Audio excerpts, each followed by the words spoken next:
The Caribbean, 1731, a restless sea under a burning sun. The trade winds carried not only the smell of salt and sugar, but also the scent of empire, a mixture of ambition, greed, and fear. Spanish galleons moved slowly through the blue expanse, their holds heavy with silver and tobacco, bound for Europe, and hidden between the waves. Faster and more daring sailed the British merchants and smugglers, chasing profit where treaties drew lines. For decades, the Caribbean had been a theatre of uneasy peace. Britain and Spain were not officially at war, but their navies watched each other with the same suspicion as duelists waiting for the first move. The ink of diplomacy was always drying over the powder of the cannon.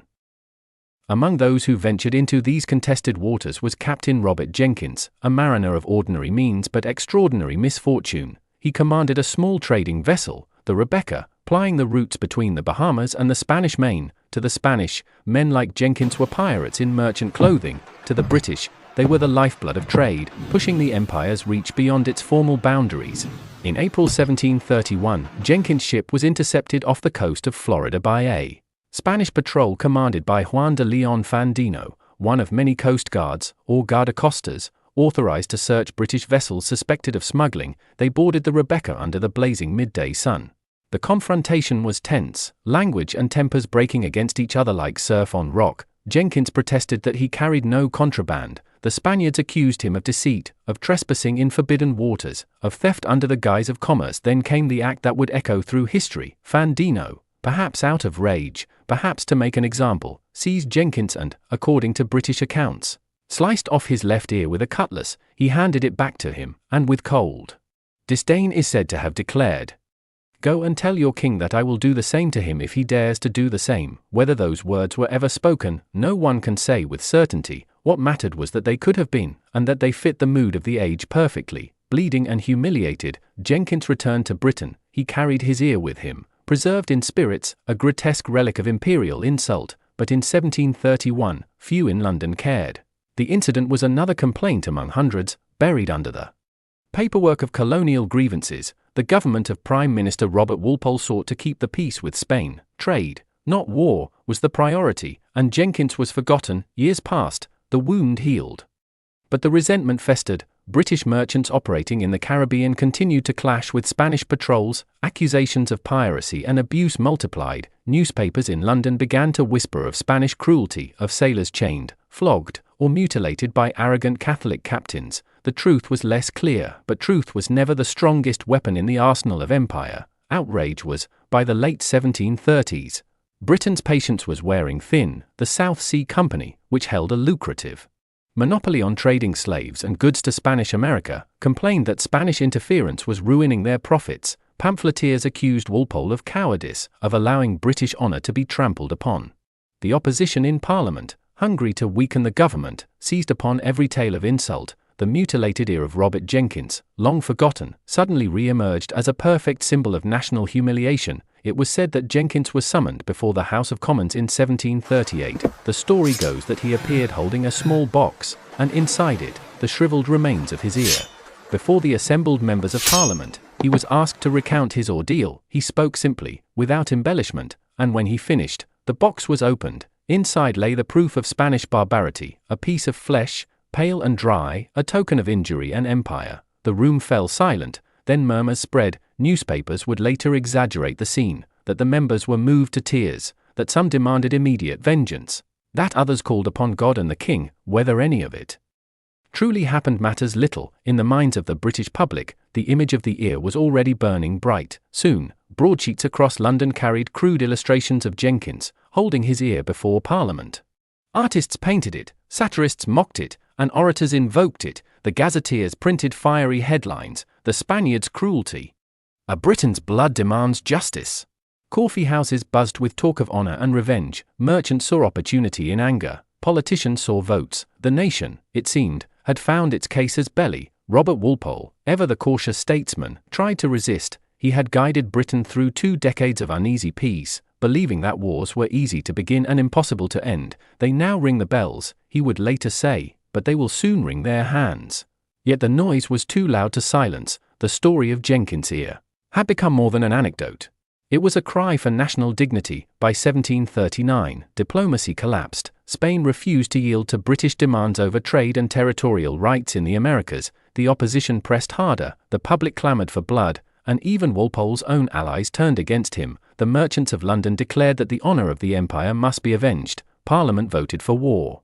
On October 23, 1739, King George II formally declared hostilities against Spain. Trumpets sounded, and bells did indeed ring, across London, Portsmouth, and Bristol, streets filled with celebration, flags waved, and the name of Captain Robert Jenkins became a rallying cry. The newspapers hailed it as a just and noble war. The mutilation of a single mariner had been transformed into the moral foundation of empire. In the taverns and docks, men toasted to Jenkins' courage, ballads were written, plays performed, and pamphlets sold by the thousands. The rhetoric was intoxicating. Britain would teach Spain a lesson, would cleanse the seas of tyranny, would defend the honor of her flag. But beneath the music and cheers, a darker truth lingered. The war was not about an ear, it was about empire, about trade monopolies, smuggling routes, and the invisible lines of power that stretched from London to Havana, from Cartagena to Jamaica. The ear was a story the public could grasp, a symbol simple enough to fit on a poster. Behind it stood an empire eager for expansion, and politicians willing to feed that appetite. And so, the Caribbean once again became a battlefield. Admiral Edward Vernon, a man of ambition and spectacle, was given command of a British fleet bound for the West Indies. His orders were simple: to strike at Spain's colonial strongholds, to prove British might upon the seas. The era of paper diplomacy was over. The age of cannon and disease was about to begin. As the fleets prepared to sail, pamphlets circulated across Britain bearing Jenkins' name, sometimes accompanied by grotesque engravings of a bleeding ear. To the public, the message was clear: this was a war of justice, a war of retribution, a war born from insult. But history would soon reveal a crueler story. For every victory banner raised in London, thousands would perish in the tropics. The glory of Portobello would fade into the fevered mud of Cartagena, and the man whose ear had sparked it all would vanish once more into obscurity, a ghostly witness to the folly of pride. The year was 1739, and the sound that echoed through the empire was not yet the roar of cannon, but the whisper of an ear, long severed, still commanding nations to kill.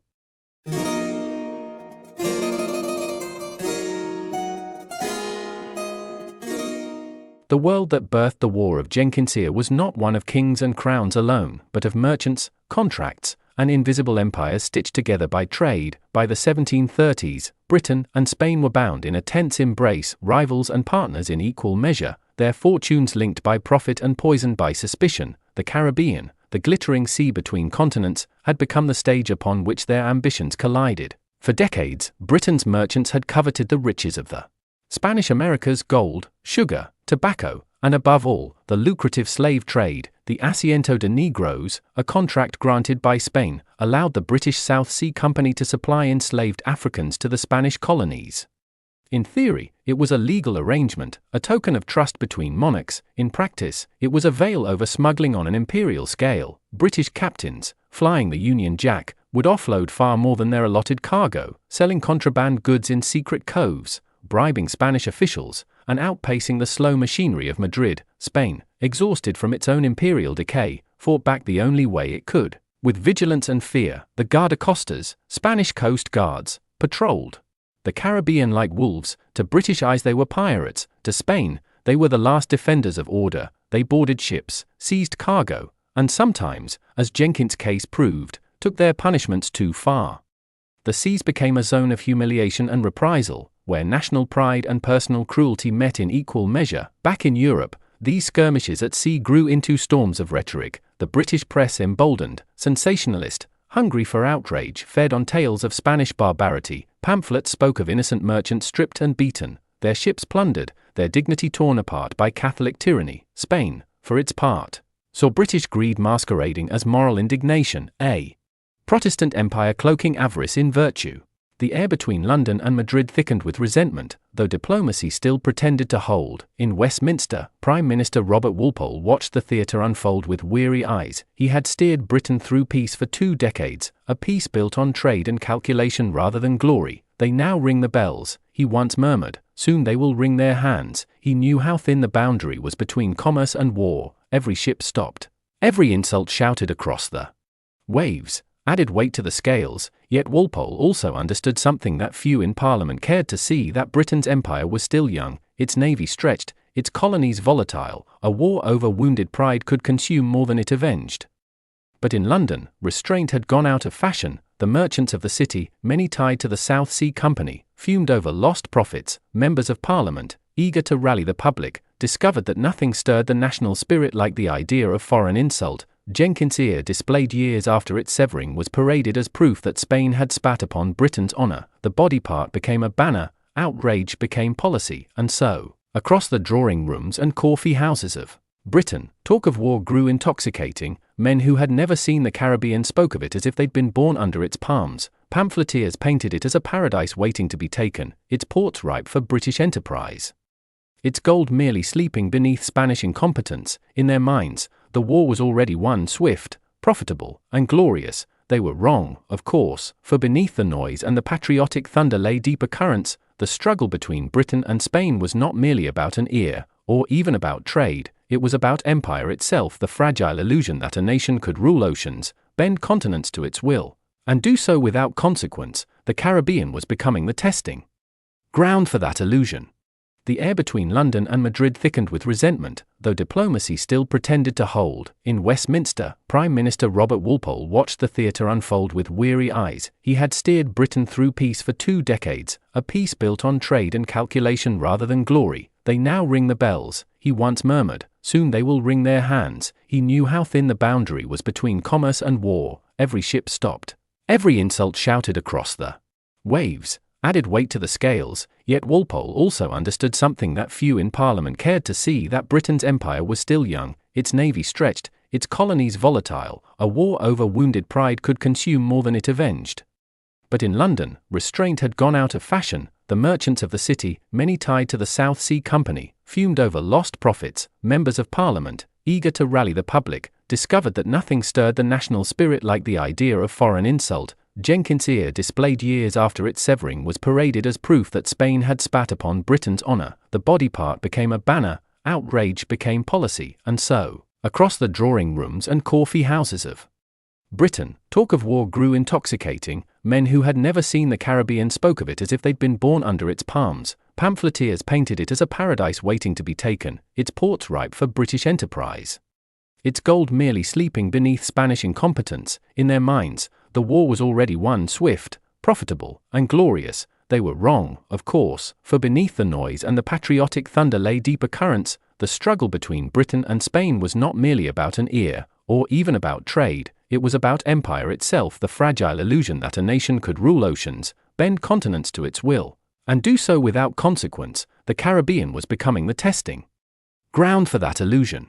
By 1739, Walpole's hand was forced. His envoys returned from Madrid empty-handed, their negotiations mocked by the public as cowardice. Parliament demanded war, the merchants demanded revenge, and so, with the reluctant signature of a prime minister who knew better, Britain declared war on Spain. The bells rang in London that autumn. Crowds gathered outside taverns, singing songs of conquest. Children played games of naval battle in the streets. Jenkins' name was on every lip, though few could tell you who he truly was. Across the sea, in the humid ports of the Caribbean, Spanish garrisons prepared for what they feared and Britain expected would come swiftly. Admiral Edward Vernon readied his fleet, convinced he would bring the empire its long-promised victory. But history, as ever, has little patience for certainty, for when those ships set sail, they carried with them not just guns and banners, but the arrogance of an empire that mistook outrage for strategy, and soon, as the trade winds gathered, the Caribbean would ignite.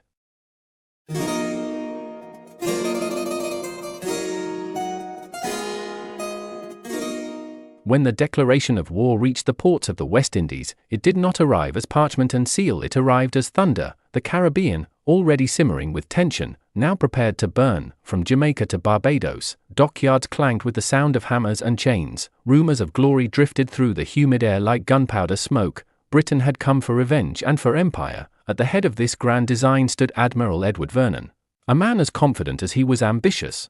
Slim, sharp-tongued, and utterly convinced of his own destiny, Vernon had made his name as a fierce critic of the government, accusing Walpole of weakness in the face of Spanish insults. Now, the nation's fury had given him his stage. With only 6 ships, he promised to strike a blow that would shake the Spanish main. His target, Porto Bello, a small but symbolic port on the Panamanian coast, the jewel of Spain's Caribbean defenses and a vital node in the trade of American silver. The plan was bold, almost reckless. Britain's fleets were scattered, its intelligence poor, and the tropical climate had undone more armies than any cannon ever had. Yet in the taverns of Kingston and the drawing rooms of London, Vernon's name was already a chant of victory. In November 1739, the fleet sighted Portobello at dawn. The sea lay still, a deceptive calm. Vernon, standing at the quarterdeck of the Burford, gave the signal to advance. 6 ships of the line, their hulls dark as thunderclouds, glided toward the Spanish fortifications. The first broadside rolled across the water like the voice of a god. Inside the port,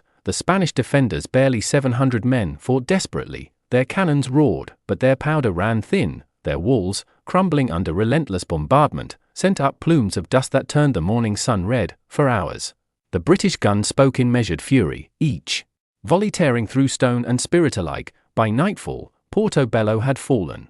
The victory was swift, brutal, and almost absurd in its ease. The British casualties were minimal. The Spanish flag was torn down and burned. Vernon ordered the harbor's fortifications destroyed so that Spain could never again use it to defend her treasure routes. The echoes of cannon fire still lingered in the hills when the first British sailors began looting the warehouses. Word of the triumph crossed the Atlantic in weeks. When the dispatch reached London, it exploded like fireworks. Across the empire, bells rang from Bristol to Edinburgh. Crowds poured into the streets, toasting Vernon's name with overflowing tankards. Portobello with 6 ships only became a rallying cry, a symbol of British superiority at sea. Plays were written, medals struck, songs composed, towns and taverns were renamed in honor of the victory. Even in the colonies of North America, parents christened their children Vernon in gratitude for his daring. For a brief, dazzling moment, Britain believed it had humiliated Spain. The war that began with an ear was now dressed in glory, but behind the celebration lay something darker, a dangerous illusion. Portobello was not a strategic stronghold, it was a token, a gesture. The real Spanish power lay in Cartagena, Havana, and Santiago de Cuba, fortresses bristling with cannons and garrisons hardened by heat, hunger, and years of siege. Spain had been wounded, not broken. Vernon, however, could not see that. The ease of his triumph convinced him of divine favor. 6 ships only, he repeated to his officers, as if the phrase itself were prophecy. He wrote letters to London, demanding a larger fleet, insisting that one more decisive strike would bring the entire Spanish Empire to its knees. And London, drunk on triumph, believed him. In 1740, preparations began for a campaign unlike any Britain had ever attempted, an expedition so vast that it would rival the armadas of old. Dozens of ships, tens of thousands of men, and mountains of supplies were assembled to strike at the heart of Spain's empire. The target would be Cartagena de Indias, a name soon to be written in blood and fever. The Caribbean, that glittering sea of trade and deceit, was about to witness a war not of commerce or diplomacy, but of human endurance. In the glow of their victory, the British believed themselves unstoppable, but history, patient and merciless, was already sharpening its blade.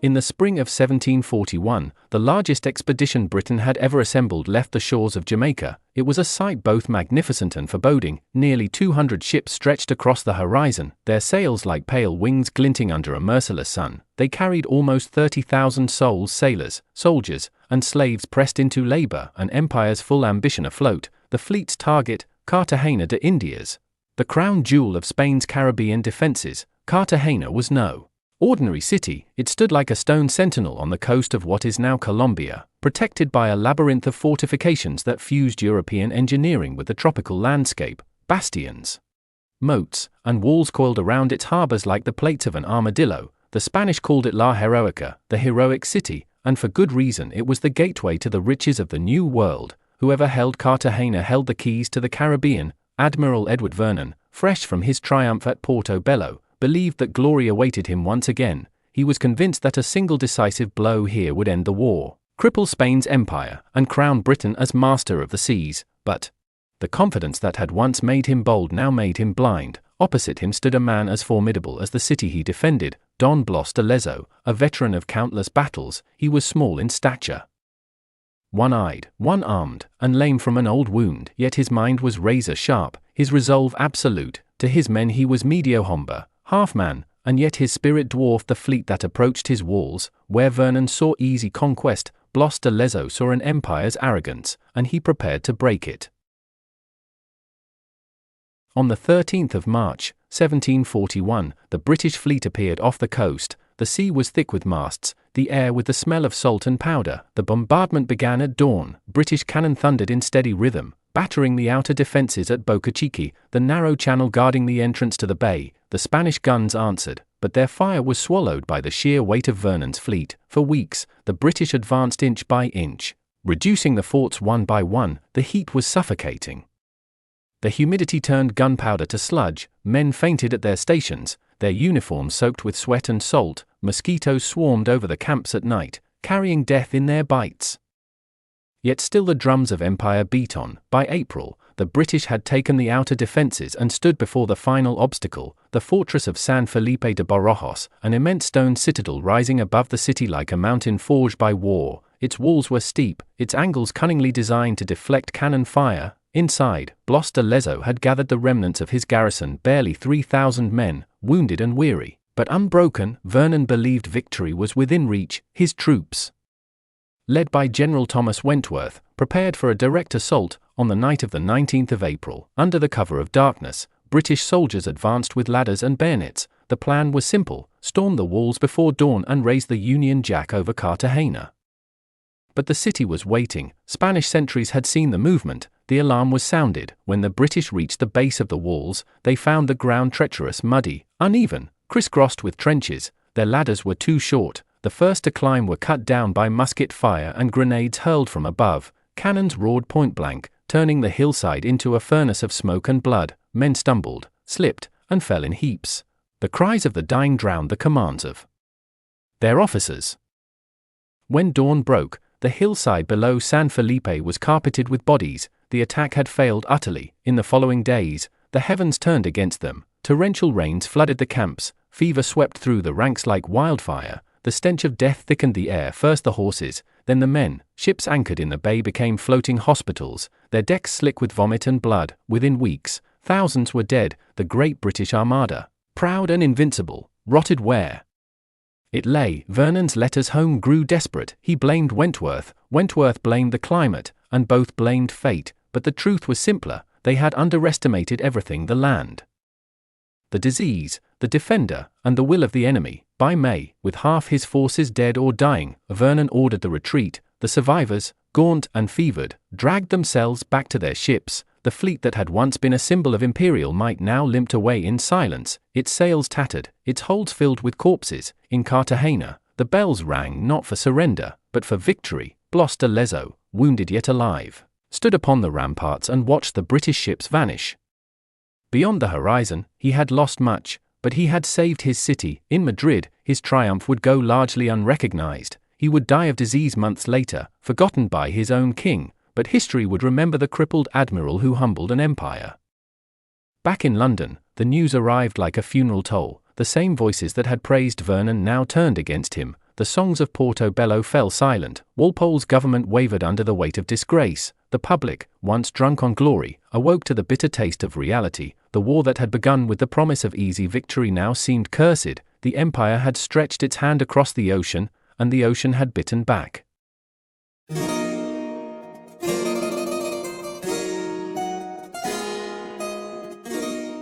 By the summer of 1742, the grand echo of cannon fire had faded into the slow, weary hum of a war without purpose. What had begun with the roar of vengeance now dragged on in confusion and decay. The War of Jenkins Ear, once shouted from the rooftops of London, was dissolving into something else, something far larger and far less glorious. The Caribbean, that restless theatre of ambition, now lay scattered with the remnants of Britain's broken dream. At Port Royal, the docks were lined with ships half crewed and half rotted, their hulls scarred by disease more than by battle. The jungles of Panama and the swamps of Cartagena still held the bones of men who had never understood why they fought. Fever had done what cannon could not. It had silenced an empire, and yet the war went on, not in thunderous engagements, but in fragments. Skirmishes fought between anonymous men in forgotten corners of the map. British privateers hunted Spanish treasure ships. Spanish corsairs returned the favor. On the colonial frontiers of North America, small militias clashed amid forests whose trees bore witness but no allegiance. In Georgia, the war's shadow fell over the infant colony founded by James Oglethorpe. There, under the humid skies of the southern frontier, British settlers and Spanish troops from Florida tested each other's strength. The siege of St. Augustine ended in failure. The Battle of Bloody Marsh turned the tide but achieved little. The same pattern repeated across the empire: small victories, smaller losses, and no meaning in either. In London, public enthusiasm had long since curdled. The crowds that once toasted to Portobello with 6 ships only now muttered about wasted fortunes and needless deaths. Newspapers that had once dripped with patriotic fire turned cynical.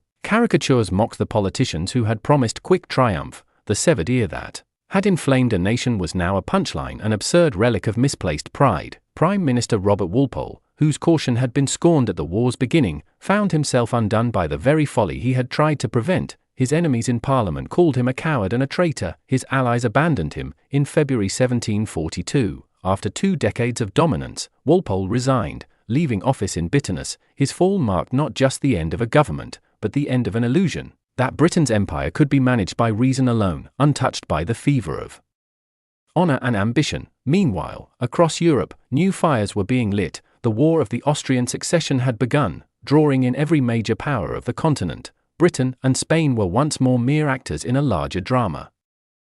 Their Caribbean quarrel absorbed into the chaos of dynastic struggle. Armies marched in Silesia, in Flanders, in Italy, places far removed from the palm-fringed harbors where Jenkins Ear had first bled. For the soldiers still stationed in the Americas, the shift was almost imperceptible. Orders came less frequently, supplies dwindled, commanders fought not for victory, but for survival. The tropics devoured men as always.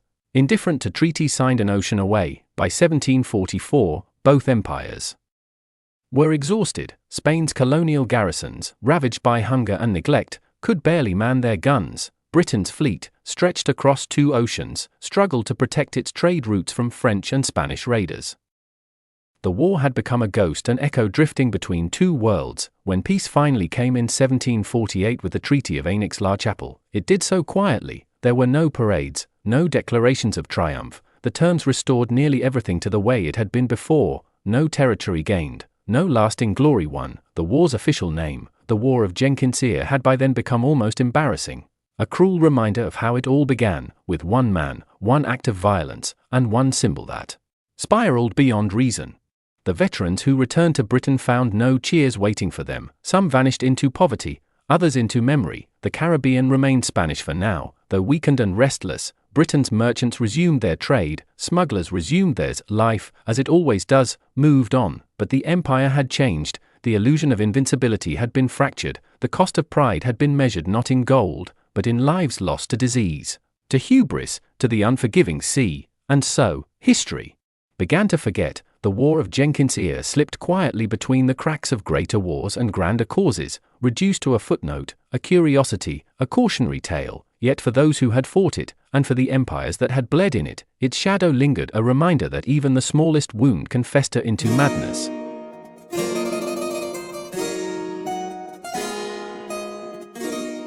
When the cannons fell silent and the last garrisons were withdrawn, Britain found itself staring into a mirror, and the reflection was not flattering. The War of Jenkins Ear, once hailed as a righteous crusade for honor and commerce, had turned into a parable of arrogance, miscalculation, and imperial overreach. In London, the public mood soured. Pamphlets that had once called for vengeance against Spain now dripped with scorn for those who had led the nation into ruin. Admiral Vernon, once a hero immortalized on toasts and coins, found his reputation tarnished. His name became synonymous with stubborn pride, and with Cartagena, that sun-scorched tomb of British ambition. In Parliament, opposition members weaponized the debacle. They spoke of the blood of 10,000 Englishmen spilled for an ear, of ministers blinded by gold and pride. The Walpole government, already fragile, tottered under the weight of public outrage. By 1742, Robert Walpole, Britain's first de facto prime minister, the man who had tried to avoid war in the first place, was forced to resign. Irony had claimed its price across the Atlantic.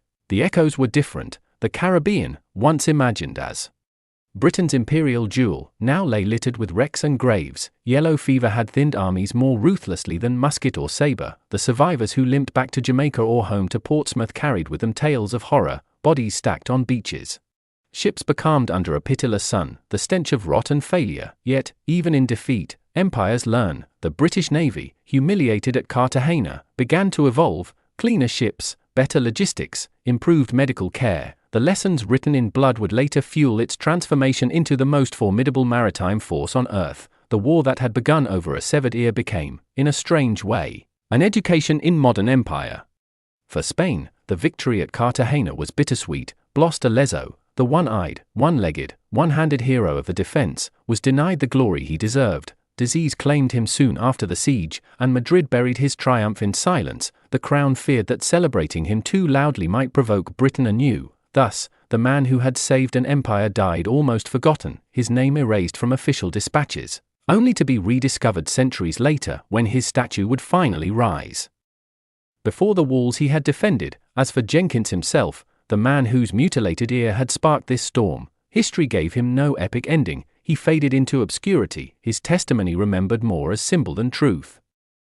Whether he had truly shown his ear to Parliament or not scarcely mattered anymore. The tale had already done its work. The War of Jenkins Ear did not end with treaties or clear victories, but with exhaustion, yet it set in motion the 7 Years' War, the global conflicts that followed, and the slow reshaping of colonial empires. And somewhere in the archives of Westminster, among faded ink and brittle parchment, lies a small note, a record of a sailor's complaint, once dismissed as trivial, that somehow changed the course of empires. A single ear, 1,000 graves, and the lesson, echoing still, that pride, once wounded, can destroy nations as surely as any cannon.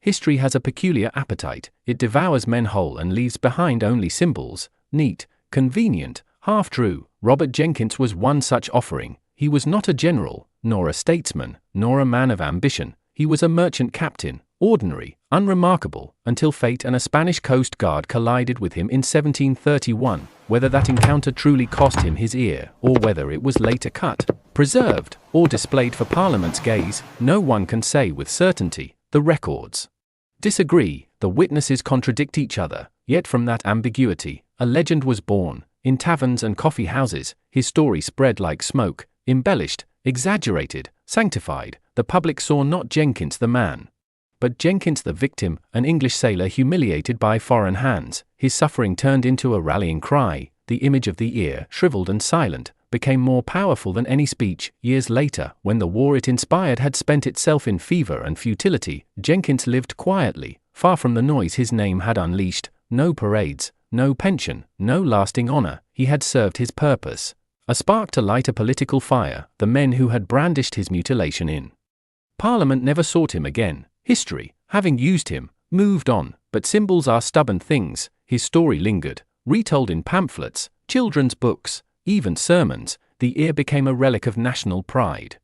And of its folly, the war that began as a matter of honor ended as a study in hubris.